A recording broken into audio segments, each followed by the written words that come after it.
Welcome to Not Milk Never Milk. Subscribe if you're lactose intolerant. In this video, I will show how to draw Toyota Supra MK4 back only way.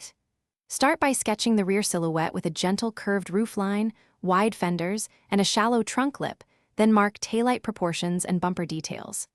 Block in wheel placements and spoiler, refine panel lines, lens shapes, and reflections. Use reference for emblem placement and exhaust spacing, clean up lines, add shading for depth, and finalize highlights for a polished rear view. Focus on proportions first, drawing the bumper width, wheel arches, and trunk balance before detailing. Use simple shapes to map the rear height and track width, then refine curvature and panel separation. Pay attention to taillight height, lens shape, and bumper cutouts.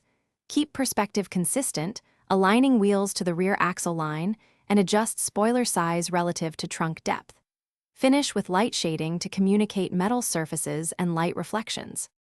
Quick recommendation: if this video helps, please subscribe and like to support more tutorials.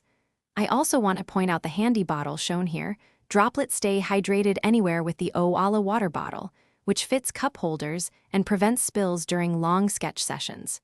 Check the description for the link and other deals to grab one.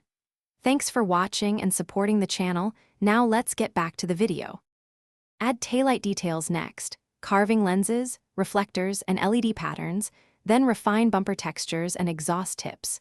Use cross contours to guide panel curvature and indicate material changes like plastic versus metal. Soften lines for blended paint and sharpen edges for chrome trim.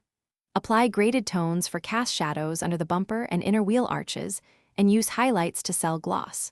Step back regularly to ensure overall balance and realism. Thanks for watching. If this was helpful, leave a like and consider subscribing. See you next time.